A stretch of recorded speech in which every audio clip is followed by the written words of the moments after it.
Hello everyone and welcome to Total War Through the Ages, and right off the bat, we have been betrayed!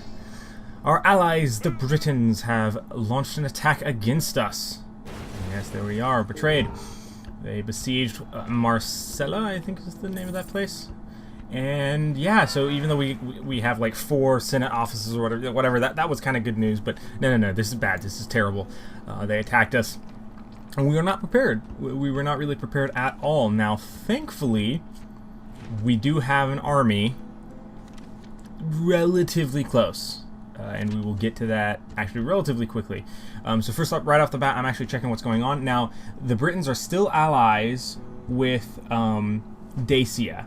But they are no longer allies with Spain. In fact, they are enemies with Spain, which I don't know when this happened. I think this might be because when they betrayed me. But last time I checked, prior to the betrayal, they were not enemies with Spain. So I think Spain might still be our allies, or even if they're not, they might not be our allies, because they were allies with us and Britain, I'm pretty sure. So I don't know what happened. But anyway, Spain is at war with... I don't know, yeah, we're no longer allies with Spain. I do remember that. But we're no longer allies with Spain, but Spain and I are both at war with the Britons, so we'll see about trying to get an alliance with them, or re-get our alliance with them. But either way, the fact does remain that Britain has betrayed us, or the Britons, I should say. It's not really Britain, it's the Britons have betrayed us, and that's some pretty bad news.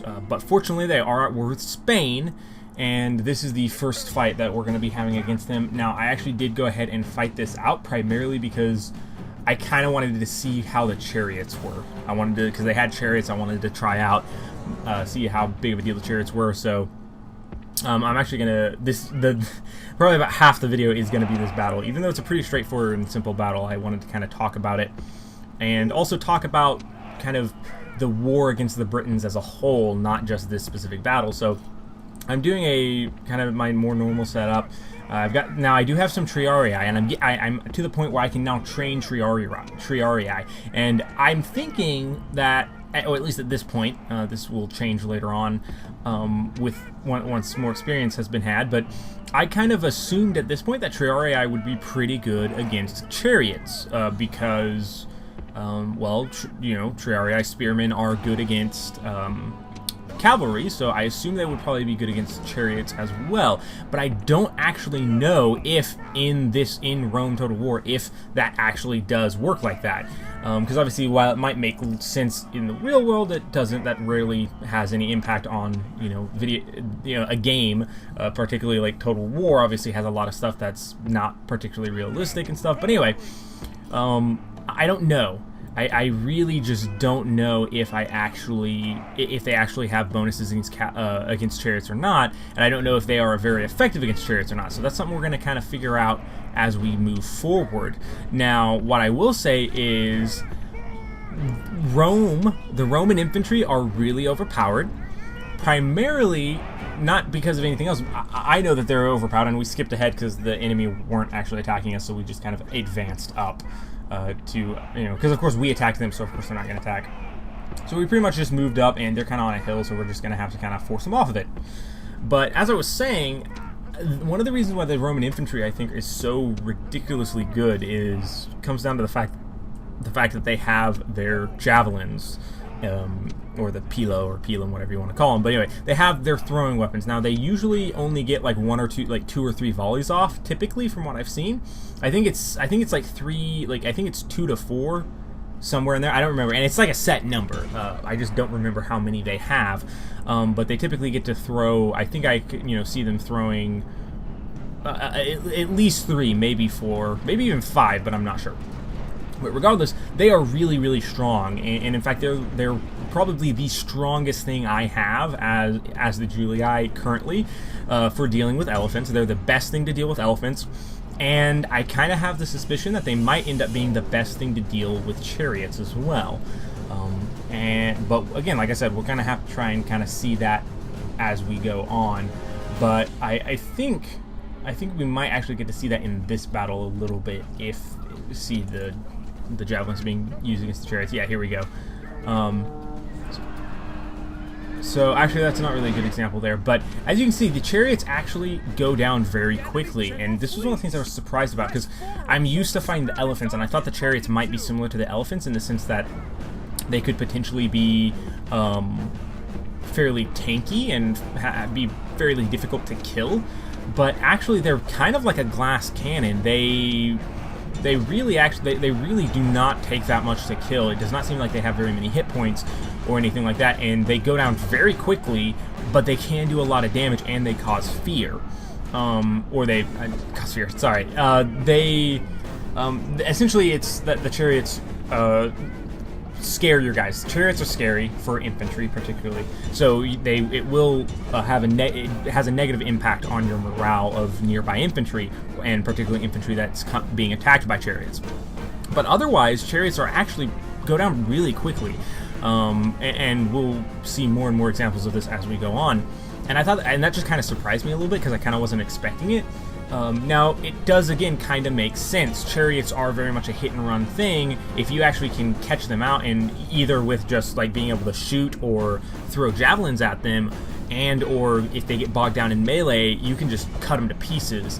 And we'll see that later on. Like I said, we'll see some more of this, of the chariots, if kind of when we're combating the Britons, moving forward. But anyway, as I was saying, it really kind of took me by surprise, and I do apologize for the lack of commentary on that battle in particular. Like I said, it's a really straightforward battle, very simple. I outnumbered them pretty substantially, so it wasn't like I had to really do anything or try very hard at all. Again, it was just very straightforward. It was a very easy victory. Though, as I have since learned, since that initial battle with the Britons, I definitely think that overall it's going to be a long and hard fought war against the Britons. It's definitely going to be difficult. Now, at this point, I had this big army here that originally was going to go and capture this Carthaginian town, and I was contemplating at this point whether to actually go through and land them and go after the Carthaginians, which, as you see, is what I ultimately do decide to go with. But for a moment there, I was contemplating sending them back to my main territory to help against the Britons, because obviously, like, I know that the Britons are going to be a problem, because they have a very large empire. They control all of Britain, most of France, and a good chunk of northern Germany and stuff. And even they're getting farther east, in northern Europe. So it's pretty. They're a pretty big force, and I don't really have a whole lot in my home provinces. Well, actually, I have a decent amount in my home provinces, and I think this was actually kind of very, very fortunate that they attacked when they did, because if they hadn't attacked this early, if they'd waited for a few more turns, I would have had all my major forces. Like, I would have only had my garrison forces, which were not very strong. I would have no field armies, really, because the one field army I just fought the battle with, that we just saw, I was able to bring them in, mainly just because I hadn't gotten them all far enough away yet. So if that army had been gone, things would have gone much worse for me. But fortunately, I do have the army there, and hopefully that army, you can see it there, slightly kind of left center of the screen.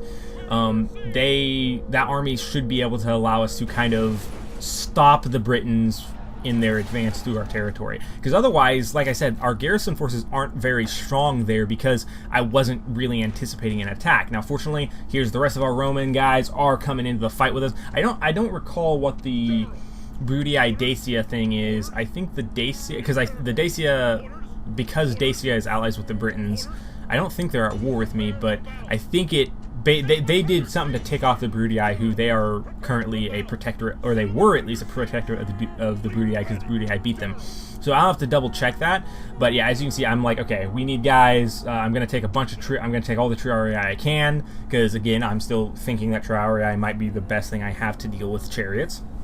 I haven't kind of realized that, well, actually just Hastati and Princeps work pretty well with their javelins. So, but I'm going to be moving an army out of Carthage. I'm going to be taking some of the troops there and sending them back to the mainland, because again, I don't have any substantial forces here, so I pretty much just need this. Go ahead and auto-resolve that. We had probably more casualties than the auto-resolve. Well, maybe. I'm not sure. We might have been able to have less casualties if we'd actually fought it out, but either way, I didn't really feel like fighting it out. So, and here we combined a bunch of the troops together so that we can have some full strength units. I've talked about that a few different times, I believe.